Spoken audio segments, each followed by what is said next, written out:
Early career real estate agents are in for a rude awakening if you can't figure out one important thing about our data set. And that important fact is that real estate data is lagging. It's often lagging by at least 30 days. Now you're asking yourself why? Well, look at any of the numbers reports that come out. They're calculated at the first part of a month, the middle part of a month. When you do that for real estate, if you're on the first day of the month, the end of the previous month may not yet have recorded and been reflected in our multiple listing service, which is our primary source of data.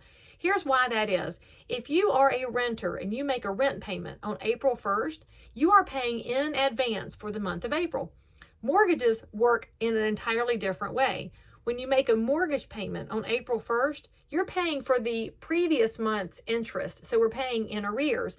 So by effect, April 1st payment pays for the month of March. When someone's buying a house, the goal is obviously to reduce the cash out of pocket if possible, because buying a house means you've got cash out of pocket for the loan, you've got your down payment, and then frankly, once you close on it, you're going to have to go to Lowe's and Home Depot and your local hardware store, Sherwin-Williams, the paint shop, the flooring shop, everywhere you'll be spending money. And so we want to reduce your cash out of pocket any way we can. So if you bought a house in Concord, North Carolina with me today, and we set your closing for the end of April, then what we're planning for is if we close at the end of April, there won't be a May 1st payment because that would have paid for April's interest, but you weren't in the house.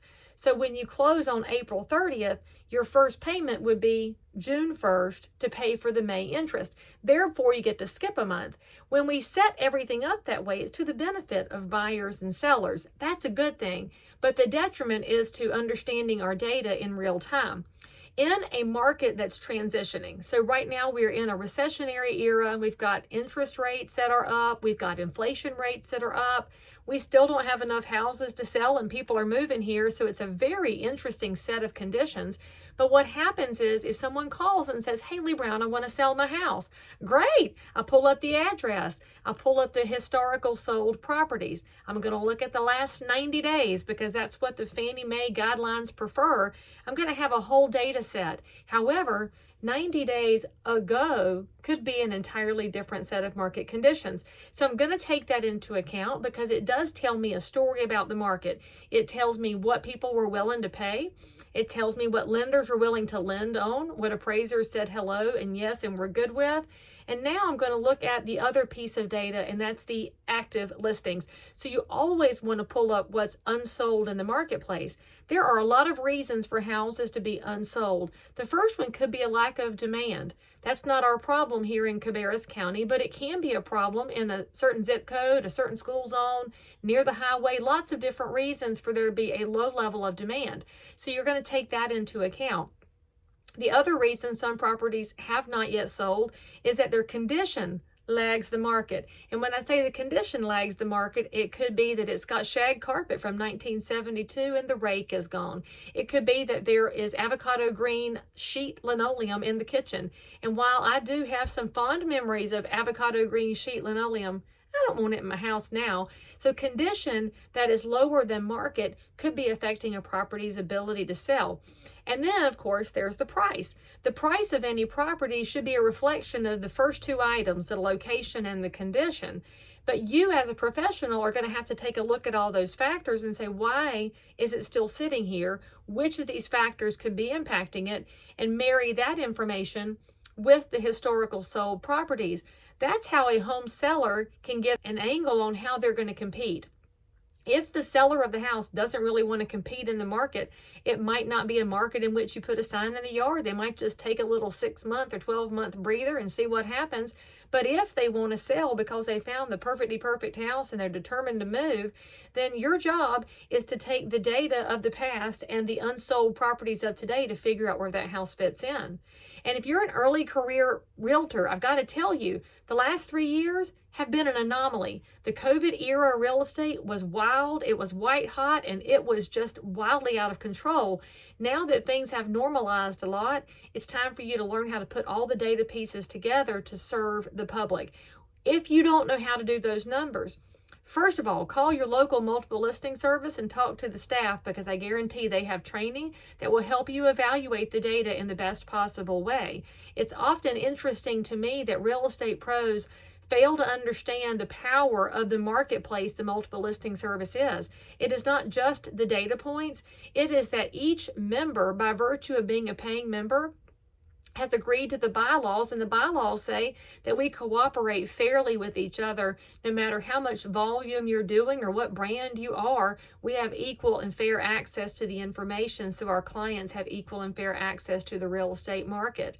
The other thing you got to understand is that as you start to pull that data together, you'll spot some people who are doing large amounts of business. Why not call them and ask them some questions? Be curious, be inquisitive, and be a supportive member of the local real estate marketplace. The other thing I want you to consider is that you should have a broker or a mentor in your life who has been through other kinds of real estate markets. In my 23 years, I have seen up markets, sideways markets, down markets, and then of course the COVID era was not even just up, it was, and so when you have different kinds of market conditions, a savvy real estate pro learns how to adapt to make sure we're serving the consumer in the best possible way when it comes to their real estate needs. Because let's not forget something here. We're not just talking about houses, comps, actives, how things price in. We're talking about what is, for most people, their largest financial instrument. It also happens to be the most emotional financial investment anybody will ever have, because the babies come home from the hospital there, or they're born in the house. That was a local renovator I saw on Instagram. His wife had the baby in the house. I can only imagine how much emotion is tied up there. It could be where Mama came to have the last Thanksgiving before she passed on to the great beyond, and so now you remember those holidays. And of course, during the COVID era, people worked from home, schooled from home, had to create pods of friends, all manner of things. So the emotion gets wrapped up in there. When you start to understand the emotion and the size of this transaction, you've also got to remember how infrequently most people conduct real estate. Some folks, like investors and rehabbers and flippers, they do a lot of houses. They still get emotional about them, which is hilarious to me. But for the normal person who's in a house 7, 10, 15 years, they do it so infrequently, they need you to bring this big picture to them, to remind them how the data works, remind them that our numbers lag, and not because of poor accounting purposes, but because of how real estate works, how mortgage interest works, and then to remind them of why we want to watch their competitors, because if they want to compete, we want to make them competitive. This all goes in to remind you too, if you're an early career realtor, you're talking about long-term relationships here.